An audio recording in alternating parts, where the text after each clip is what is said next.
Morris, who I told you, she gets it in terms of African American students. She and I were together, and we kept telling each other, we need to get him in Irving. We need to get him in Irving. We need to get him in Irving. So she went back and she talked with her bosses, and we got the thing worked out where this brother was able to come here as a consultant for 2 years.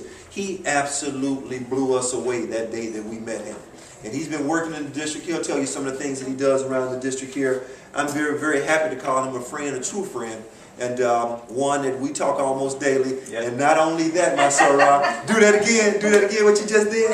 See, he understands a little bit about Omega Sci-Fi, you know. And he's a member of the fraternity that I belong to, so that makes us even closer friends. So I want to introduce you to Dr. Mack Hines III. Thank you so much. Thank you. Okay. Take care of it. I will. All right. Good morning, black parents. Good morning. Good morning. Good morning, parents of African American kids. Good morning. It's a good morning, and it's a great morning to be here today to talk about African American parents' roles in working with our African American children. You've seen the statistics, you've seen the strategies. Now I'm going to give you the structure on how you must make the data and the statistics and the strategies work for you in your home. And my part of the presentation is very simple. I call it a parent understanding. I'm going to say that again, a parent understanding. In terms of understanding what you must do to prepare your African American child for mathematical success in school system here in Irving and beyond. Let me go back for a second to set this up for you to what Brother Walker says. Because when we looked at this data here, what you see when you look at African American students at the 3rd grade level, the 4th grade level, and the 5th grade level is more of the same. Our kids are not doing well. What I'm going to do right now is I'm going to spend the next 45 to 50 minutes talking with you on how you must use this information over the next month to prepare your African American child for the tax test. Now, why am I saying tax test? Because it's good and dandy to be able to do the strategies at home for fun. But ladies and gentlemen, this is high stakes. The true game is in April. That's right. Okay? The playoffs begin in April, and they're called the tax test. And if our kids do not perform on the tax test, never mind in comparison to the white kids, Hispanic kids, LEP kids, and the economically disadvantaged kids, if our kids don't do well on this tax test, it's not a knock on who they are as people, but what it is, it's an indicator that they've been in school for 180 days, and they still have not reached the mountaintop of academic success.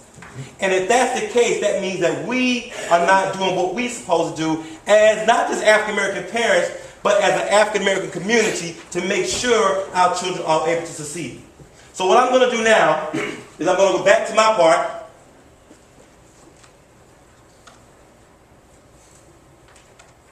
And I know I get a little emotionally excited about this, and I should be.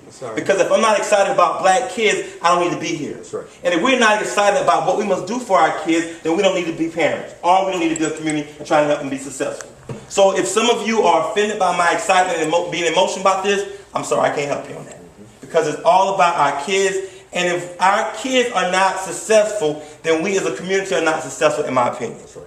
Okay, so with that being said, where I see black families, I see black power. Yes.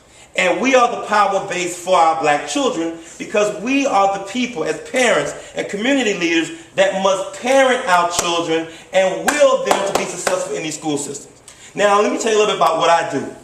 I do a lot of work with teachers here in Irving, here in different school districts, and beyond on helping them understand African American kids. And there's two things that I often hear from teachers. First one is, black kids aren't doing well because they're poor. But here's the whole, as the old proverb saying, all black people ain't poor and all poor people ain't black. Okay? So it can't just be positive. All right? The second point I hear is that black kids don't do well because the parents don't care. Ladies and gentlemen, you're debunking that myth by being here today. That's right. But ladies and gentlemen, you have to understand one other thing. It's not enough just to care. You got to make that care work for your kids. Okay? My wife and I are 4 months pregnant with our first child. All right. And I'm excited about that. But I already know that caring about my child is not enough to show my child that you will be successful. I've got to put that care into action. And what I'm going to do now is I'm going to show you how to put that care into action to help your African American child do well on the tax test. It's what I call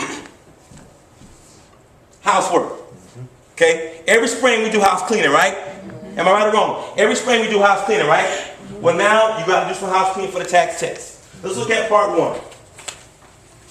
Ladies and gentlemen, Nolan Richardson of the University of Arkansas in 1994, when he won the NCAA championship with 5 black males, he said it was 40 minutes of hell, baby. Oh, yeah. And what I'm telling you today, ladies and gentlemen, if we want our African-American, beautiful African-American children to do well on the tax test and in school, and if we want them to do well on the tax test, which will be in April, a month from now, we've got to give them 28 days of hell, baby. That's right. We've got to give them 28 days of hell. Everybody say 28 days of hell. 28 days of hell. Everybody say 28 days of hell. 28 days of You got to hell. give them 28 days of hell. Now, the hell simply stands for hope, empowerment, learning, and leadership. That's it. Now, let me help you understand about hope. Okay? A lot of our kids, African American kids, when I talk with them in small groups and ask them about school, what I find in them is they have low hope. That means they don't really believe that they can be successful in school. And they tie it back to being African American kids. If I hear another African American kid tell me that school is for white kids, I'm going to throw up. And that's because they have low hope. What I'm saying to you today, African American parents, you got to hope for your children. That's right. You got to put hope in your children, around the children, and on the children. And let them know that we will do well in school and we will do well in the tax test because we have hope, and with high hope, success comes too. Empowerment. When I talk about empowerment, African American parents, it's very critical and vital that we give our kids the power to believe in themselves. That we really do understand that our children must understand that if they don't believe in themselves and they don't see that we believe in themselves, they will not have the confidence, or conviction to believe that they are successful learners in our school systems. And learning and leadership, they go hand in hand. Black parents, you still are the leaders. Yes. You must still let your children know, regardless of what their friends say, regardless of what the TV say, that you still on the throne. Oh, yeah. And because you're still on the throne, you must provide them with the leadership to understand that they will do well. Brother Walker, I think Ms. Ruby Walker said that a lot of times when the kids come home and they say, well, I don't have any homework. And the parents say, okay. Some parents may say, well, what if the kid said, well, Mom, I don't want to talk about it right now. Here's what you tell your kid. Do you pay bills here? Do you put food on my table? Well, do you clothe yourself? Well, and they have to know all that, then you're going to talk now. yeah. That's leadership, parents. Right. Yes. And a lot of our kids, okay, listen to me carefully. Kunjifu says it best. We raise our daughters but love our sons. Loving a son without raising them is not the answer. That's right. You've got to raise them. Gotcha. And the way we're going to raise our kids to be successful on the tax test is we've got to let them know that we still are the leaders and what we say goes. That's right. And it's not up for discussion. That's right. Because that is the way that we as the African American community has been successful. That's right. And we've got to use our leadership, parents, to impress upon these precious black boys and these precious black girls that education is still the answer if you black in America. And I don't care who hears me say that because I know it's true. That's right. And I dare anybody to refute that. That's right. Yes. This is 28 days of hell that we've got to provide starting today with helping our African American children be successful on this tax test. Yes. Because this tax test is the true game. This is the game. This is the game that determines how our children are looked at. Yes. This is the game that determines how our children are labeled. And last but not least, this is the game that determines how our African American boys and girls will be treated in the school system. Oh, yes. And we've got to take ownership to help our kids understand that we mean business when it comes to education. Okay, so what's going to happen is I'm going to email you. When you go back out today, right before you leave, please stop and do this. You're going to give the lady out here your email address by your name and your actual grade level of tax package you need. And what I'm going to do is I'm going to send you all of this information. I'm going to send you grade level math objectives page. I'm going to send you the Teach vocabulary page. I'm going to send you the 2003 math practice test. I'm going to send you the 04 math practice test, 06, 09, and 03 to 06. And I'm also going to send you a guide on how to use all of this for the next month to make sure that your child has benefited from the 28 days of hell, baby. All right? Let's go. That's it, brother. Okay, but let's start from the beginning. The question is, how do I, as a parent, prepare my African American child for success on the math tax test? I'm ready to give you some steps. Now, how many of you like me to email this PowerPoint to you too? Raise your hand. I'll make sure you get that too. Okay, it's done. Okay, first thing that you must do, when you get home today or tomorrow, you must I want you to take the first hour and administer the '09 version of the math tax practice test to your child. Again, here's where leadership comes in. If your child says, I am tired, you tell your child, so let's go. Yeah, that's right. Okay? Because what I've seen a lot of our parents say, come on. I'm sorry, I just wanted to point out, if you're a parent of a 5th grader, you don't even have 28 days. Right. It's on the 4th of April. Right. The math administration. So 1 month. time is 1 short. week. Right. So what you would have to do with that part is kind of adjust when I show you the actual guideline. But it's very important for us to tell our children that this is not an option. We will do this because I'm here to help you be successful in school. Okay? And the reason why I said that to you is because a couple of weeks ago, I was talking to my brother, and I'm from Florence, South Carolina. My brother's in the military, but he's out now, and he has 2 children, and he and the mother, they were married, but divorced. And he said to me, I go to the school, and my daughter and son, they're not doing as well. And I said, well, do you read to your children?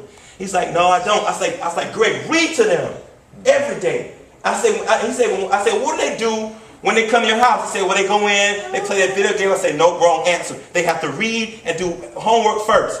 Then he said, well, they don't have homework. I said, that's a bold-faced lie. That's right. You make up some homework for them. Because you're at home, we're going to work. That's homework. Okay, now, step 2. Okay, I'm going to be real with you today, okay? Step 2 is basically, after you administer the tax test, you have to go back and look at the ones that were missed. My colleague, Ms. Phillips, so eloquently stated, and Ms. McCann, make your child show the work. Again, when the child says, I don't feel like it, it's not up for discussion. I didn't ask you if you felt like it. Ladies and gentlemen, I know I sound harsh, but we've got to understand the reason why a lot of our kids are not doing well because there's no pressure on them to do well. That's right. And what I'm saying to you parents is, love your child, but you got to pressure them to be successful too. All right? Question them about missed items. What were you thinking when you answered this way? What was another way that you could have done this? What are you learning in your school about how to do this actual problem? Ask as many questions as you want. You pay bills, don't you? Mm-hmm. You put food on the table, don't you? You clothe these children, don't you? Ask whatever you want to ask. That's right. Okay, now, when you look through the whole test, you got to look for trends and patterns in your child's work. Usually what I find with African American kids and I work with them in math, there are usual trends in how they actually look at their work. Now I'm going to show you a quick 1-minute video clip of a teacher that I interviewed, because what I do is when I go to different schools, I often interview effective teachers of African American kids. And what I'm finding is there are many white teachers on the elementary level in certain school districts that are effective with our kids. And there are 2 factors that I found with these teachers. Number 1, the leadership has said, we're going to focus on African American kids, and they pressure the teachers to look at that. Yes. Number 2, the teachers actually recognize that African American kids, make sure you get this on camera, listen, be careful, that black kids are not brown-skinned Hispanic kids, nor are they dark-skinned white kids. Mm-hmm. But they are indeed African American kids, and they have cultural characteristics that must be accounted for in the classroom. That's right. But I'm going to show you this clip on what this teacher told me, and I never thought about it this way, and she said it has a strong impact on why so many of our African American kids are not doing well in math. Let me show it to you very quickly. I just asked this teacher, what does she recognize about African American kids? And she's going to, I hope you can hear, I have the volume turned up. She's going to tell you what she finds. And this teacher is at Hanley Elementary School in Garland ISD. And she has one of the highest math tax scores for African American kids. Her kids blow it out the box every single year. Okay? So she knows what she's talking about. Yeah. Okay? That's why I interviewed her. So listen carefully. Visually, what are some of the key differences that teachers must recognize about African American learners? Just in your opinion. Okay. African American learners, I would say they want to definitely please you. They want to try hard. However, I've encountered several instances where when you teach them concepts, they grasp the concepts, they have it, but unless you give it to them that same way each time, they have a hard time struggling to get it. If you give them the exact form, but it's very wordy, maybe got it chopped up to maybe 10, 12 lines, like in a typical testing question, problem-solving question, they have trouble just pulling that one little piece out and saying, oh yeah, I do this all the time. I know how to work this problem. Whereas if I come up next to them and say, are you having problems? I can't figure this. This was too hard. I don't know what to do. I say, okay, did they ask you, did they give you any keywords that we can talk about? Can you pull this information? Haven't we talked about that word there, that vocabulary word? Oh yeah, that means that. Okay, well we pulled that out. Well, what do we do with that type of a word? We work it this way. We work the problem.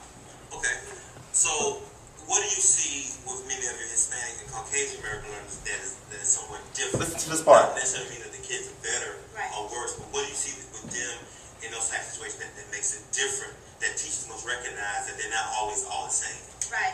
Usually, I've encountered the Caucasians, the Hispanics are more wanting to jump on and give me an answer, give me a response. They're not afraid to put forth. They're not afraid to get the answer wrong, right, explain themselves. Oh, that wasn't quite what I was going for.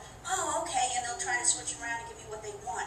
They're not scared of that big, huge problem typically. Okay. That I found. Let me ask you a question, Ms. Mitchell. Why?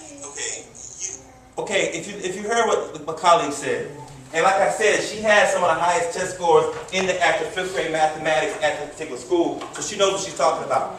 If you listen to carefully what this colleague was saying, the trend that she finds, and I find it too, but she articulated for me, is a lot of times with our kids, when they learn something, they are afraid to venture out to even think for themselves, to look at different ways of doing math. That's right. They're paralyzed by it. And she said that what she has to do with many African American kids, that she doesn't have to do with her other kids, and that'll make the other kids better. She's recognizing what the issue is. Now, she could have been like, well, if the Hispanic kids and the white kids do it this way, well, why can't the black kids get it and just let them fall by the wayside? But she recognized that for a lot of them, they often lack the confidence to actually venture out and see if they can do other things with those actual math problems. That's a very important point for you as a parent, because when those kids are at home and you're working with them and they're saying, well, I don't want to try a new way, parents, there's no new math. You still have intelligence. You can still encourage your children to look at things from a different way. That's very important that we do that. And that goes back into showing the work. All right? This right here, the 09 version, I will have it to you this evening, I guarantee. It has to be done. Listen, I'm not asking you anything, could you or should you do this? I'm telling you. Because it's so important for our kids to be successful, parents. It's very important that this is completed by this weekend. Now, some of you may say, well, I have a game. Well, this is game right here, game on. That's it. Right here, this is a true game, game on. Okay?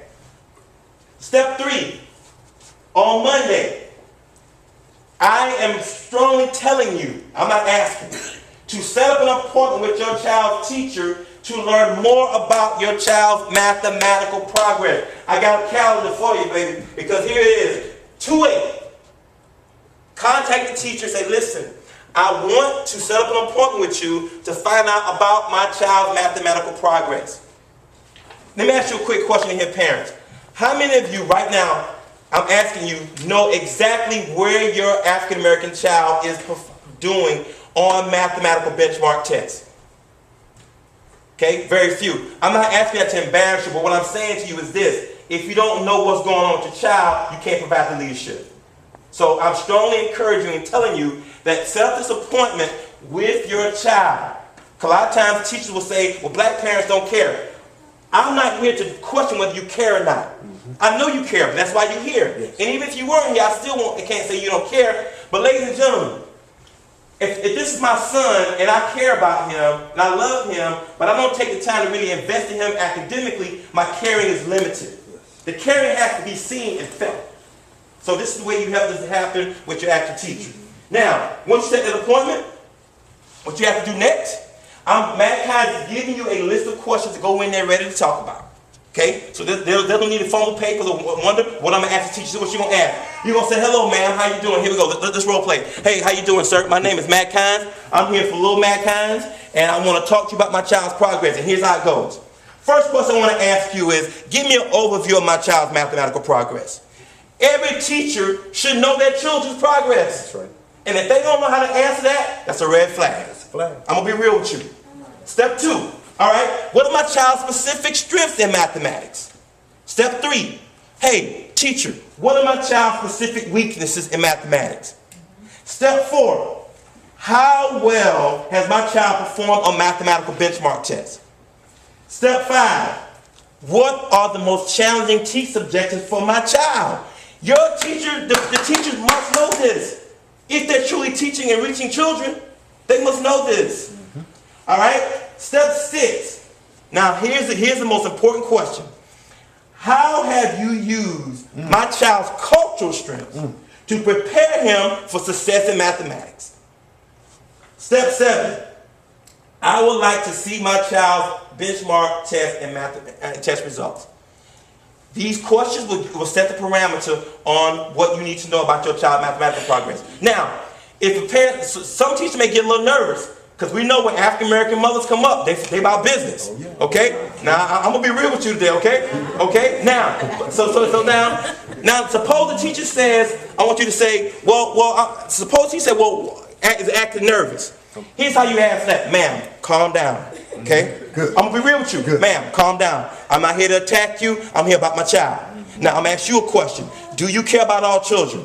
Yes. Is Irving ISD the place where all children come first? Yes. Okay. If you have yes for that, then yes, I want to know all this from you today. That's all you got to do to handle that.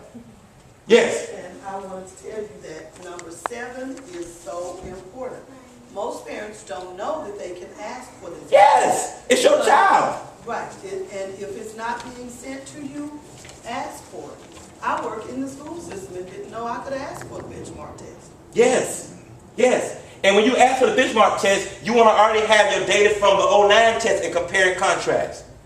And ladies and gentlemen, let me tell you this right here, parents. Do not, when you have this meeting with the teachers, if another teacher's in there, don't be intimidated by nothing. Right. Because what you're there for is your child. Mission. Okay? Now, if those teachers start using big words, ma'am, listen to me straight up. Let me tell you something. I don't understand that. Talk to me straight up. What are you telling me about my child? You can say that. Because I guarantee you, if I go to France and French people speaking to me, I'm going to say, hold up, give me something to look this up, something. So I can know what you're talking about. Parents, this is very critical that we do this because you've got to let these teachers know. You don't have to prove to the teacher that you care. You know you care about your child. But what you do have to show the teachers is that you're about business. Oh, yes. And your child is the business. And that you will stop at nothing to make sure your child gets the equitable opportunity to learn. And I don't care if the teacher's white, black, Hispanic, or Asian. You tell them all the same thing. This is my child, and I'm here for my child's progress. And if you can't give me the answers, let me see the principal. Parents, this is the true game. This is game on. Not on the basketball court, but in that classroom. And we've got to understand that our children are not doing well for reasons. Number one, a lot of times the teachers don't understand the way our childs are and express themselves, which goes back to cultural strip. And number 2 is a lot of times we as parents, okay, in my opinion, I could be wrong, I think we have forgot that even though we've come a long way, we haven't still made the way yet. That's right. That's right. That's what we forgot. That's right, brother. And education is the way maker and the bridge builder to success for our children. But Yes. How often do they give the benchmark test? I think it's every 6 weeks. Okay.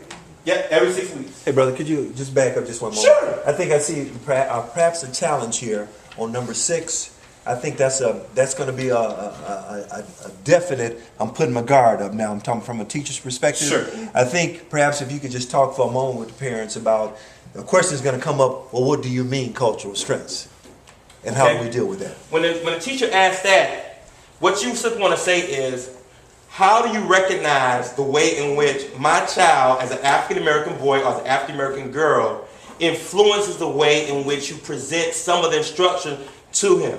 And then you have to go back and say, because we all know that, now if you agree with me on this, then I want you to do this, but if you don't agree, then hey, you do what you need to do, but still stay on the business. We all know that children are alike, but there are differences. And we all know that there are racial differences with our children. Now, some teachers may say, from what I've heard of a lot of teachers is, well, we kind of look at the kids between poverty and not poverty. My next question is to the teacher is, well, do you think my child is poor? You got to be real. You're not being real, you asking. You going off what they tell you. Because I'm telling you right now, this sure as my name is Mack T. Hines III. I've been all over. And one of the most common themes for why teachers think that black students don't do well, why they have behavior problems, is not because of the inequities in school, not because of the cultural incongruence between teachers and students, but no, the black kids are poor. And I always tell the teachers, every black child ain't poor, and every poor child is not black. So I got to be real with you, parents. When you go in there, you got to go in there about business. You can't go in there cowering down, nervous. You got to put your child in your head and do what's best for your child. Because if you don't speak up for your child, who will? Yes. The other point again on number 6, our parents, as you know, are likely to hear. I'm a teacher now. Yeah. But I teach all the kids the same. All of our kids are the same. Okay. And my way of responding to that is, if you teach all the kids the same, then you do not recognize the differences in my child, and we need to talk about that. What we need to do to help you recognize those differences. Yes? I was just saying, we also have to let teachers feel comfortable being honest and exposing their thoughts without just attacking them. Because a lot of white teachers have a hard time distinguishing between stereotyping a culture and trying to teach to that cultural. Oh, yes. Exactly. And what you have to do, parents, what I'm telling you is this: be yourself. A lot of times I get interpreted as being very passionate, which is true. But sometimes I get misinterpreted as being very aggressive in what I'm saying. And what I have to realize is sometimes, especially if I'm talking to a mostly white audience, I have to kind of still be myself, but I have to remember, I'm trying to get these teachers to buy into helping my kids. Yes. So if that means I have to adjust a little bit, not change myself, because Matt Kynes won't change for nobody. Adjust for myself to get the point across, I'll do it. So what I'm saying to you when you meet with these teachers, be yourself, be confident, and speak with conviction. Because if you don't speak with conviction, you won't get taken seriously. Speak boldly. Yes, boldly, yes. Boldly. Yeah, that's an example. I'm using conviction, boldly. Sorry. There you go. I just want to say that just be aware that there are some issues with the urban teachers or the ISD concerning cultural differences. And that's something that they have to work towards, and they are working towards. And personally, I've experienced it myself. So what he's saying is very true and real. You know, we as black women, a lot of times we go in there, and because of our strength in our voice, Yes, it's intimidating. So we may want to, you know, give a little sweet. You know, you give more with honey than you do with vinegar, right? Give a little sweet, but still make your point. But make sure that they know that you're serious about your child. Yes. Yeah. Yes. Okay, what I'm going to do now, you have a handout, a packet. Make sure you look at it. I'm going to take you through that right now. This is housework part 2. Okay? What you will have is, you have this handout. Yeah, you don't have one? Okay, here you go. It's a packet. Okay? Here you go, sir. Thank you for coming. Yes, anytime. Okay, and you might have to share, but like I said, when you get home this evening, I will email your packet to you. I promise you, I guarantee. All right, let's look at the first page. The first page are basically the actual teaching objectives that Ms. Phillips went over so eloquently. Basically, these are the objectives that your child will be tested on 3rd grade, 4th grade, 5th grade. As I'm stating, you just have a sample copy. When you give me your email and your grade, I guarantee you tonight, I'm going to email you all the information for your grade level, and you'll be able to execute fine. Okay? All right, when I scroll down, now I want to show you vocabulary words. When you start looking at the vocabulary words, please pay attention to that, because so many of the African American 3rd grade, 4th grade, and 5th grade kids I talk to are afraid of the words. Our kids are not dumb, parents, and we know that. But they do have a fear of the words. A lot of them do. And what I'm challenging you to understand is that when your child doesn't understand a word, you teach that word, and you teach it, and you teach it, and you teach it. Because the more we know, as Malcolm X said, knowledge is what? Power. And if our kids don't have the knowledge, they won't have the power of the confidence or the conviction to do well on that tax test. Okay. Now, my favorite part. Yes. 5th grade parents, you're going to have to adjust. Give me 1 second. Because the tax test for you is in a week or so. But for the other parents, what you will have when you receive your email from me is you're going to have a tax review guide. All right, and what I've done, Brother Walker and Ms. Rubin was Walker and I, we got together, because I took him out for his birthday, Monday.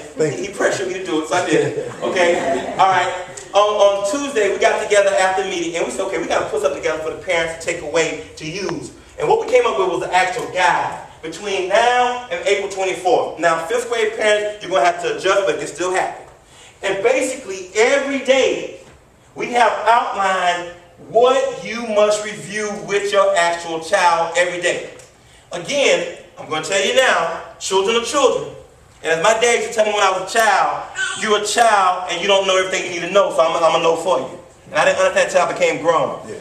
Your child comes home after school. You say, hey, let's look at these objectives to get ready for math. And the child says, I'm tired.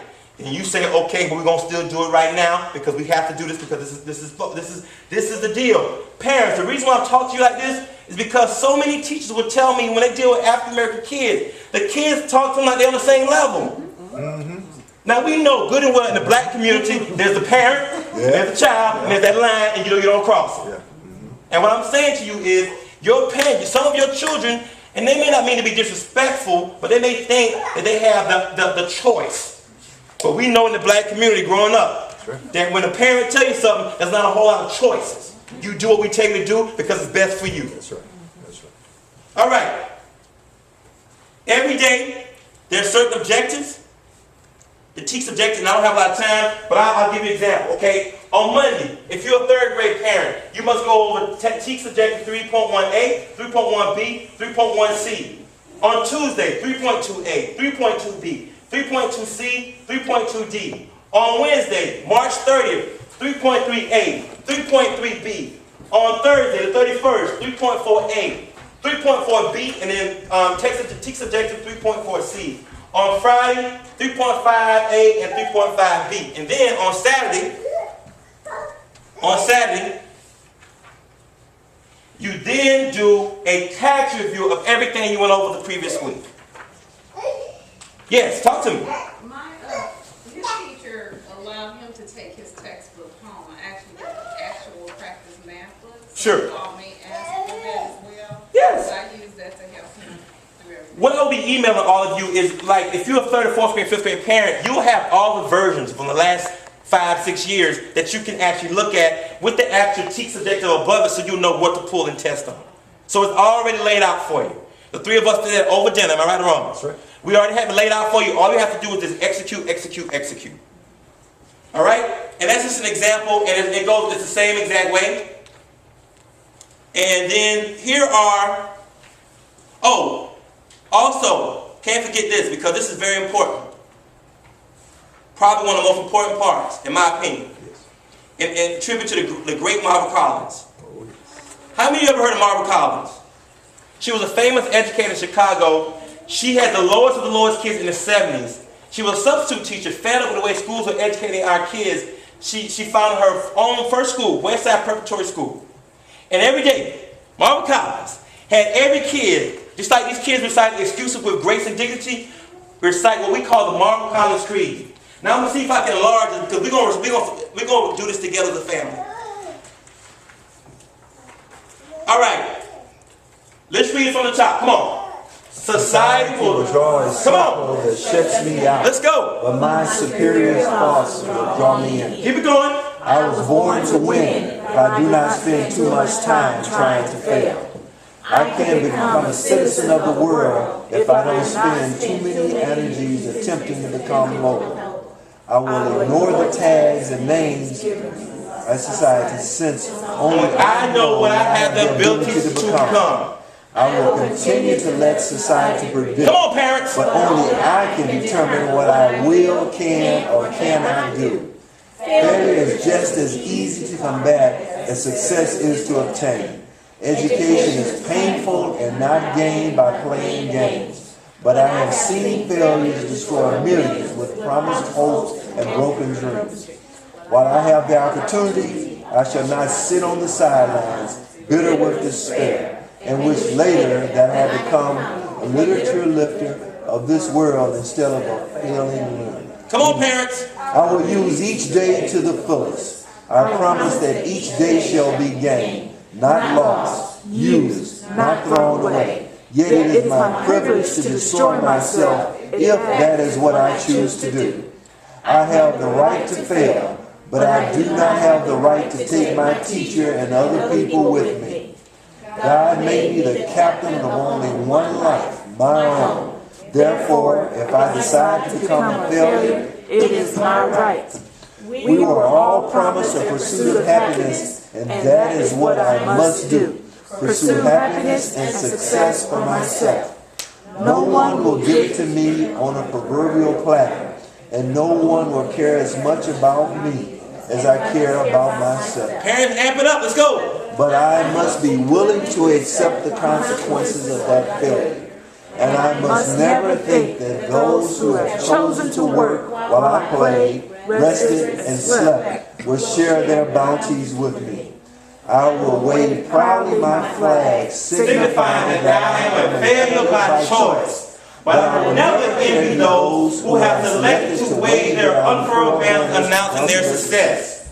My success and my education can be companions which no misfortune can impress. no crime can destroy, no enemy can alienate, no envy or names can hurt me. Education and success will be a lifetime solace. It guides goodness, it gives as much grace and genius to governments, communities, cities, townships, villages, homes, and palaces. Let's go. Without education, what is a man? A splendid slave, a savage, a beast, wandering from here to there, believing whatever he is told.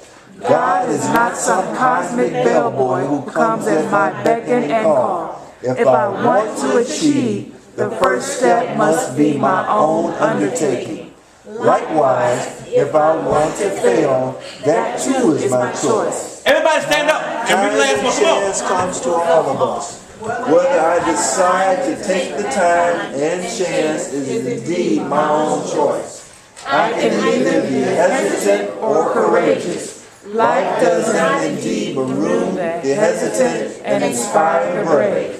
I can swiftly stand up and shout, "This is my time and place." I will accept the challenge, or I will let others make my decisions for me. Oh yes. Now, I want everybody to sit except all the African American kids. Every African American kid remain standing. African American parents sit. Now, look around. Look around. Every African American child in here, stand up for a second. Matter of fact, stand on the chairs. All right. Stand on the chairs. Get on the chairs so we can see you. So we can really see you. Stand up. I ain't got no insurance, but stand up carefully, okay? All right. I like that. Now, you see these beautiful kids. Oh yes. That's why Marva Collins required, she didn't ask, but she demanded that every child recite this creed. What I'm telling you day by day, I have it lined out for you, that you must go over these actual creed statements and explain to your child that you are the proud progeny, you are the benefactors of Marva Collins' creed. Yes. And what she's saying, that our kids will not fail. That's it. And what I'm telling you today is, if we want to raise our kids up on a pedestal, which we should do, That's it better be an academic pedal and an athletic pedal. That's right. Because the academics is what will get these kids to higher heights. That's it. The academics is what will get our kids to the land of prosperity and milk and honey. Yes. It is the academics. We must remember that there's a student athlete. Student before athlete. I'm going to say it again. Student before athlete. Yes. Yes. And we must put our kids in a position to see. When they raise themselves up like that and look above everybody else, they can see that they are the conquerors of their own soul, and their destiny is determined by them and not for them. But if it's going to happen, ladies and gentlemen, it's going to take a village of people. That's right. Now, we can have Hispanic people, we can have Caucasian American people, we can have Asian people, but if the village is going to maintain its foundation, we've got to have African American people involved too. Yes. And when I say that, I'm not being politically correct, I'm being conscientiously correct when I say it. Yes, that's right. Because our kids are our future. These beautiful black faces are our future. That's right. That's and right. if we don't rise up to help them see that, then they will sink back down and drown. That's right. Have a seat, kids. Thank you. Right. Very good. Very good. All right. Ladies and gentlemen, this I'm very passionate about this because this is not just students at risk, this is a race at risk. And we have got to rise up to help our kids understand that they can be successful in the classroom. Yes. Success is not just designed for black kids on the court, unless it's a courtroom and they're the lawyers and judges. There you go. Very good, Marshall. Yes. There you go. So what I'm saying to you today, African American parents, is this. I'm going to email you this information, and all I want you to do is run with it. Yes. And all I want you to do is every day, when you go over each of these active tax objectives, you begin and you end with what Marvel Collins tells us to tell our kids, that they are the best, and they should fly like an eagle to success. Yes. And we've got to put that on our kids to understand it. And if our kids don't have it, don't mean that they can't get it from us starting today. That's right. Now, I've given you the structure on how you make everything that Brother Walker and his wife and Ms. Phillips have talked about. What I'm going to ask you to do right before you leave is complete a short survey. It's not long. It's very important for me because what I'm going to be doing now, starting on April the 11th, I will be going to each of the elementary schools. Last year I was working with the secondary schools. I'll be going to each of the elementary schools to begin to work with elementary teachers on working with our kids. Okay?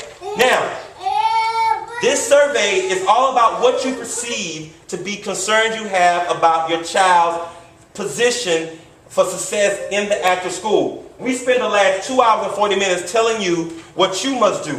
But what we want to hear from you on this survey is what you need and what you're perceiving from the from the school system. And the reason I'm asking you this is for two reasons. Number one, again, I'm not trying to prove what you care not. I know you care about it. Okay? All I'm here to do today is tell you that you got to put soul in the role of how you care about your African American kids. Point two, there is a perception. I'm going to be real with you. There is a perception, again, that black parents don't care and they're in poverty, so that's why our kids don't care. I don't agree with that.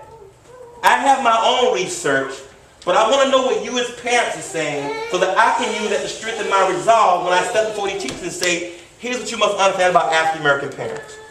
So before you complete this, I want to take about 5 to 10 minutes to take any questions you may have of me on what I've gone over so I can make sure I clarify why I'm not asking anything but demanding what we have to do to help our kids be successful.